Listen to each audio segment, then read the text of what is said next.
വിളിക്കാമെന്ന് വിചാരിച്ച് കുറച്ച് ദിവസമായിട്ട് വിചാരിക്കാം. വിളിച്ചാട്ടും എടുക്കേയില്ല. കോള് പോകണ്ട. ആ സ്വാമി ശരണം. ഞാൻ ഗീതുവാ. മകളെ പറ. ഞാനൊരു പ്രധാനപ്പെട്ട ഒരു കാര്യം ചോദിക്കാൻ വേണ്ടിയാണ് വിളിച്ചത്. ഞാൻ എല്ലാ കാര്യവും സ്വാമിയെ വിളിച്ച് ചോദിച്ചിട്ടല്ലേ ചെയ്യാറുള്ളൂ. ഇതുവരെ എൻ്റെ ലൈഫിലെ എല്ലാ കാര്യവും ഞാൻ അങ്ങ് പറയും പോലെ ചെയ്തിട്ടുള്ളൂ. അപ്പം എന്താന്ന് വെച്ചാൽ എൻ്റെ ഹസ്ബൻഡിൻ്റെ ഒരു പ്രോപ്പർട്ടിയൊക്കെ വിറ്റ് ഒരു 25 ലക്ഷം രൂപ എൻ്റെ കയ്യിൽ തന്നിട്ടുണ്ട്. അപ്പം അത് ഞാൻ എന്ത് ചെയ്യണമെന്ന് എനിക്ക് അറിയത്തില്ല. തൽക്കാലം അത് ഭദ്രമായി സൂക്ഷിച്ചേക്കുക. പ്രത്യേകിച്ച് ഒന്നും ചെയ്യണ്ട. ഞാൻ നേരത്തെ പല കാര്യങ്ങൾക്കും പറഞ്ഞ പൂജാ വിധികളൊക്കെ അറിയാലോ. അതൊക്കെ കൃത്യമായി പാലിക്കുക. എന്തെങ്കിലും ചെയ്യണമെങ്കിൽ ദർശനത്തിൽ കാണുകയാണെങ്കിൽ ഞാൻ പറയാം. തൽക്കാലം അത് സൂക്ഷിച്ചു വെക്കുക. വീട്ടിൽ അലമാര വെച്ചാൽ മതിയോ? മതി മതി മതി, അതിന്റെ ആവശ്യമുള്ളൂ. അപ്പൊ സ്വാമി പറഞ്ഞ കണക്ക് തന്നെ ചെയ്യാം. ശരിയെങ്കിൽ ശരി, സന്തോഷം. ശരി മകളെ. അപ്പൊ സ്വാമി പറഞ്ഞതുപോലെ അലമാരയത്ത് വെച്ചാൽ മതി. ഇനി വേറെ ഒന്നും ചെയ്യണ്ട. അത് ഭദ്രമായിട്ട് തന്നെ അവിടെ ഇരുന്നോളൂ. സ്വാമി വിളിക്കണല്ലേ? ഹലോ, സ്വാമി ശരണം. ഞാൻ ഗിരിയ സ്വാമിയാണ്. അയ്യോ പറയൂ സ്വാമി. കുമാരപ്പ എവിടെയുണ്ട്? ഞാനിപ്പോ വീട്ടിലുണ്ട്. ആണോ? ഇന്നലെ ദർശനത്തിൽ ഞാനൊരു കാഴ്ച കണ്ടു. അലമാരയിൽ സഹോദരിയുടെ അലമാരയിൽ 25 ലക്ഷം രൂപ ഇരിപ്പുണ്ട്. നമ്മളെ റൂമിന്റെ അവിടെ ഇരിക്കുന്ന അലമാരയില്ല? അതെ. അയ്യോ സ്വാമി ദർശനത്തിൽ കണ്ടാ? ഒരു 25 ലക്ഷം രൂപ ഞാൻ ദർശനത്തിൽ കണ്ടതാണ്.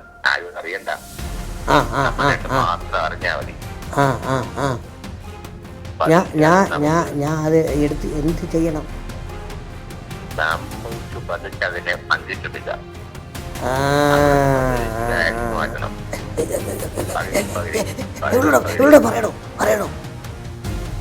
പകുതി പകുതി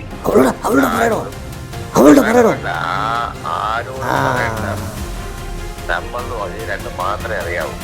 പിന്നെ ഭഗവാനും വേറെ ആരും അറിയണ്ട. കിട്ടിയ അവസരം പാഴാക്കണ്ട. 25 ലക്ഷത്തിന്റെ പകുതി എത്രയെന്ന് അറിയാലോ?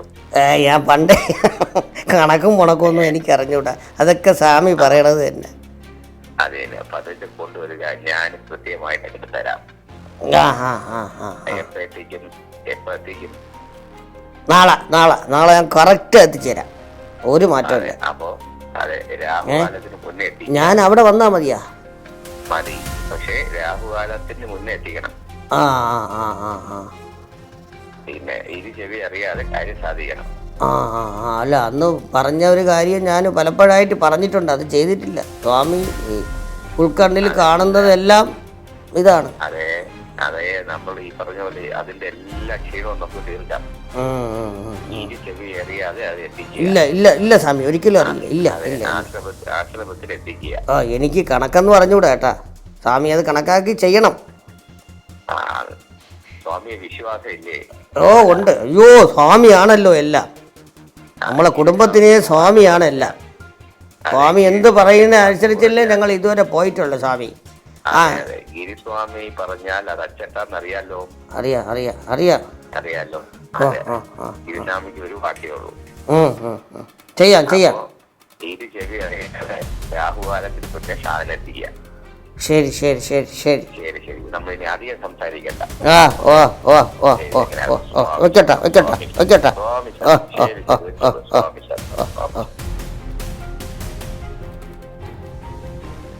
ഇവള് ഇല്ലാത്ത നേരം നോക്കി എടുക്കാം. ഇവള് ഉറങ്ങി നോക്കണം കേട്ടാ.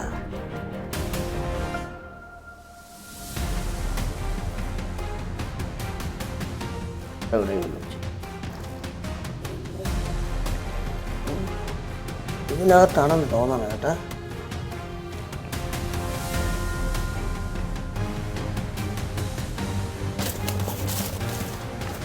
കിട്ടി.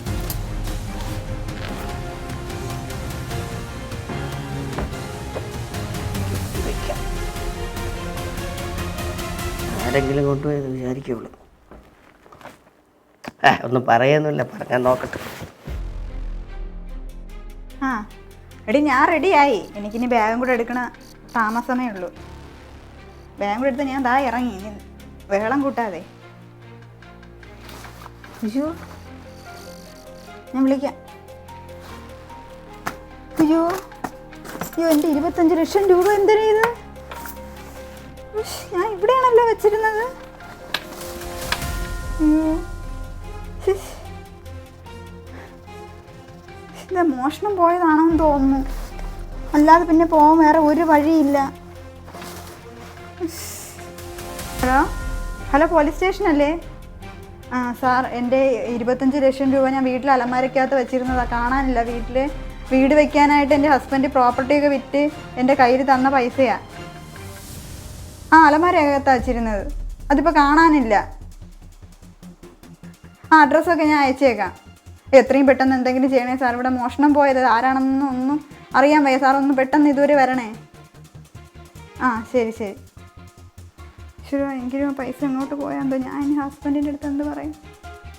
ഇവിടെ കാണാനില്ലേ, എവിടെ പോയാ? നീ എവിടെ പോയിരുന്നു? നീ ഇവിടെ കണ്ണാടി നോക്കിക്കൊണ്ടിരിക്കും. ഞാൻ പോലീസ് സ്റ്റേഷൻ വരെ പോയിട്ടാണ്.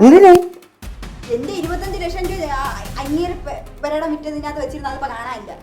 എവിടെ? ഈ അലമാരകത്ത് വെച്ചിരുന്നു. ഇപ്പൊ കാണാനില്ല. അങ്ങനെ ഞാൻ സ്റ്റേഷനിൽ പോയി പരാതി കൊടുക്കാനായിട്ട്. നീ എന്തിനാ ഇങ്ങനെ നോക്കണ? നീ ഇങ്ങനെ പൈസ പറഞ്ഞങ്ങ മറ്റേ അങ്ങേരെ, മറ്റേ നമ്മളെപ്പോഴും കാണാൻ പോണ അങ്ങേരുണ്ടല്ലോ. ഓ അങ്ങേര് കൊടുക്കാൻ പറ. ഞാൻ കൊടുത്തോണ്ട് കൊടുത്തു. നീ എന്തോന്നടാ കാണിച്ചത്? നീ എന്തിനാ അങ്ങേർക്ക് പൈസ എടുത്തോണ്ട് കൊടുത്തത്? അങ്ങേര് എനിക്കൊന്ന് വിളിക്കണമല്ലോ. നീ ഇതെന്തോന്ന് കാണിച്ചത്? ഞാൻ എല്ലാ കാര്യവും പള്ളി പറയും. എന്തോന്ന് കാര്യം? അറിയാല്ലേ, എൻ്റെ സ്വാമിയായിട്ടുള്ളതൊക്കെ അറിയാല്ലേ. എല്ലാ കാര്യവും ഞാൻ വെളിയിൽ പറയും. അതുകൊണ്ട് ഇതിവിടെ തീരണതാണ് നല്ലത്. ഇല്ല, ഇത് മുന്നോട്ട് കൊണ്ടുപോകുന്ന എല്ലാ കാര്യവും ഞാൻ അല്ലാണ്ട് പറയും. അറിയാമല്ലോ എനിക്ക്.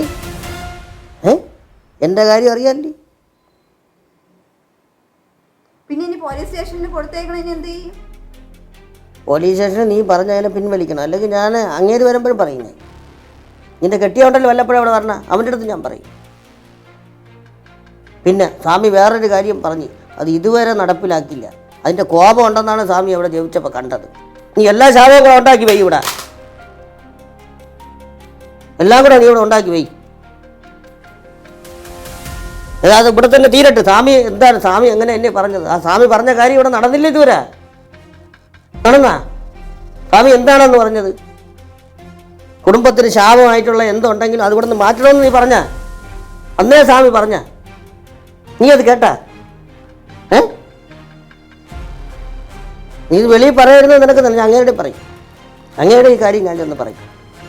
ഞാൻ എന്തായാലും സ്വാമി പറയുന്നത് കേൾക്കും. നീ ആ പോലീസ് സ്റ്റേഷനിൽ വിളിച്ച് പറയും. അല്ലെങ്കിൽ നോയിക്കോ, ഞാനിതെല്ലാം ചെന്ന് വെളിയിൽ പറയും.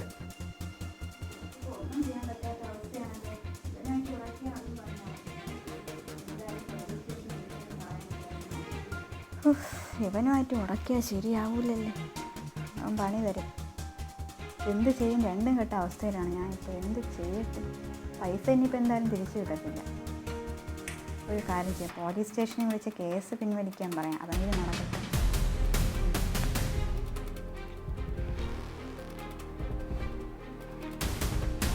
ഹലോ, ആ പോലീസ് സ്റ്റേഷനല്ലേ? ആ സാറേ, ഞാൻ നേരത്തെ വിളിച്ചായിരുന്നല്ലോ. ആ ഗീതു ഒരു പറഞ്ഞില്ലേ 25 ലക്ഷം രൂപ കാണാനില്ലെന്ന്. ആ കേസൊന്ന് പിൻവലിച്ചേക്കണേ സാറേ. ആ പൈസ കിട്ടി. പൈസ എൻ്റെ സഹോദരൻ്റെ കയ്യിലുണ്ടായിരുന്നു. അവൻ ബാഗ് മാറി എടുത്തുകൊണ്ട് പോയതാ. ആ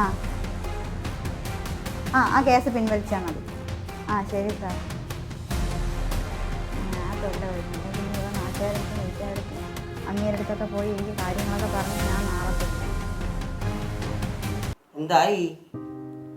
എന്ത് കേസിൻ്റെ ഞാൻ വിളിച്ച് പറഞ്ഞിട്ടുണ്ട് പോലീസ് സ്റ്റേഷനിൽ. ആ, നീ കേസ് എടുക്കണ്ടെന്ന് പറഞ്ഞു. എങ്കിലും നീ 25 ലക്ഷം രൂപ ഉണ്ടെന്ന് അങ്ങേർക്ക് കൊടുത്തല്ലേ? സ്വാമിക്കല്ലേ കൊടുത്തത്, വേറെ ആർക്കും അല്ലല്ലോ കൊടുത്തതാണാ. സ്വാമിയെ അറിയല്ലേ, കാര്യങ്ങൾ അറിയല്ലേ. സ്വാമി പറയുന്നത് എല്ലാം നടക്കും. പിന്നെ അതവിടെ അങ്ങേര് വരുന്ന ദിവസവും ഇന്ന് അങ്ങേര് വരുമെന്ന് പറഞ്ഞാൽ അങ്ങേർക്ക് ഒരു സംശയവും ഒരു കാരണവശാലും പല കാര്യത്തിലും ഉണ്ടാവരുത്. എനിക്ക് ഒരു ബുദ്ധി തോന്നുന്നു. ജോത്സ്യം പറഞ്ഞില്ലേ നമ്മുടെ ഈ വീട്ടിലെ നാശം ഇളയ കുഞ്ഞാണെന്ന് പറഞ്ഞില്ലേ? അപ്പൊ അതിനെ നശിപ്പിച്ചാ നമുക്ക് എല്ലാ നേട്ടം ഉണ്ടാവുന്നല്ലേ പറഞ്ഞില്ലേ? അപ്പൊ ഞാൻ ഇപ്പൊ ഇരുന്ന് ആലോചിച്ചപ്പോ എനിക്ക് കിട്ടിയതാണ്. അയാൾ ഇന്ന് വരുമ്പോഴത്തേക്ക് ഇനി ഒരു 1-1.5 ഒരാഴ്ച നമുക്ക് അയാൾ എടുത്ത് വെച്ച് കൊച്ചിനെ കിടത്താം. സാധാരണ ഞാൻ അങ്ങനെ കിടത്താറില്ല. എന്നിട്ട് നമുക്ക് ഒരാഴ്ച കഴിഞ്ഞിട്ട് എടുത്ത് പൊതിഞ്ഞ് വേണമെങ്കിൽ കിണറ്റിൽ കൊണ്ടുപോകാം. അപ്പൊ ഇയാൾ ചെയ്തതായിട്ട് വരികയും ചെയ്യും. അപ്പൊ അങ്ങനെ ചെയ്താണ് ഇതിന് തെളിവങ്ങ് നശിപ്പിച്ച് കളഞ്ഞാൽ പോരെ? അത് അമ്മാമനോ തെളിവെന്ത് എല്ലാ സാധനങ്ങളും കത്തിച്ച് കളയുക, അത് മാത്രം മതി. അതൊന്നും പോലീസിന് കണ്ടുപിടിക്കാൻ പറ്റത്തൊന്നുമില്ല. പിന്നെ അവർ അത്ര ബുദ്ധിമാനായി. അതിനുശേഷം ഞാൻ തന്നെ വിളിക്കാം കൊച്ചിനെ കാണാനില്ലെന്ന് പറഞ്ഞു. അപ്പൊ പിന്നെ പോലീസുകാർക്ക് ഒരു ഡൗട്ടും തോന്നുന്നു. സ്വാമി ചെയ്യുകയും ചെയ്യും. അല്ലെങ്കിൽ എന്തെങ്കിലും ഇതുണ്ടെങ്കിൽ തന്നെ സ്വാമി മന്ത്രം ചെയ്ത് അതങ്ങ് മാറ്റി കളയും പോലീസുകാരൻ. പോട്ടെ. അപ്പൊ അങ്ങേര് വരുമ്പോ നമുക്ക് അങ്ങനെ ചെയ്യാല്ലേ? അങ്ങേര് വരുമ്പോ അങ്ങനെ ചെയ്യാം. ഓക്കെ. അപ്പം അതിനുള്ള തയ്യാറെടുപ്പ് ചെയ്യാം.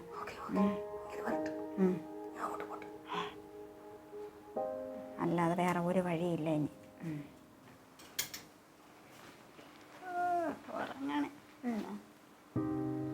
അണ്ണാ അണ്ണാ അണ്ണാ ചായ കുടിക്കണ്ണ. എനിക്ക് എന്റെ ചായ ഒന്നും വേണ്ട. കുടിക്കണ്ണ ചായ ചൂട്. എനിക്ക് വേണ്ട, നിന്റെ ചായ ഒന്നും വേണ്ട. കൊണ്ടുപോ.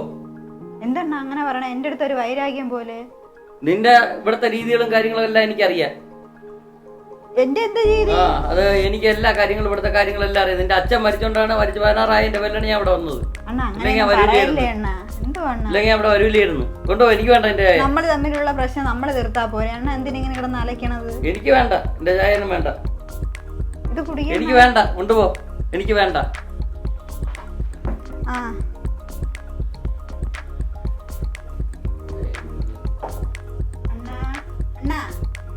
കൊച്ചിവിടെ കിടക്കട്ടെ.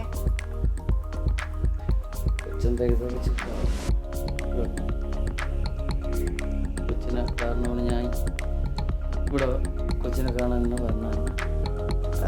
ഈ കാലം ഉറങ്ങിയെന്ന് തോന്നണം. എന്തായാലും ഈ നശിച്ച സാധനത്തിന് നിന്ന് വാങ്ങിട്ടെ.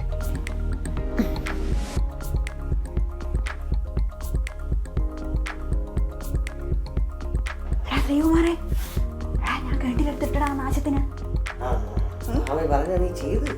ഇനി നമ്മൾ കോടീശ്വരാവുന്നാ തോന്നണേ. അങ്ങനല്ലേ സ്വാമി പറഞ്ഞത്? ആ നാശത്തിനൊക്കെ നമ്മളെ നശിപ്പിച്ച നമ്മളെ കോടീശ്വരാവുന്നല്ലേ പറഞ്ഞത്? ഇനി നമ്മള് കോടീശ്വരനാണ്ട.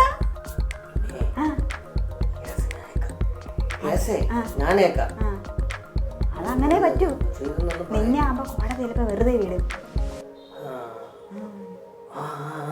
മനസ്സിലായ? പിന്നെ കുറെ തെളിവ് സാധനങ്ങളുണ്ട്. ഞാൻ കൊച്ചിനെ അത് മൊത്തം കത്തിച്ച് കളയണം. എനിക്ക് നമുക്ക് അത് കത്തിച്ച് കളഞ്ഞാലാ രാവിലെ ആയാൽ ശരിയാവൂല. അന്ധവിശ്വാസവും ആഭിചാരവും ലൈംഗികതയും ഒത്തുചേരുമ്പോൾ രക്തബന്ധങ്ങൾക്ക് പോലും വിലയില്ലാത്ത സമൂഹത്തിൻ്റെ നേർക്കാഴ്ചകളാണിത്.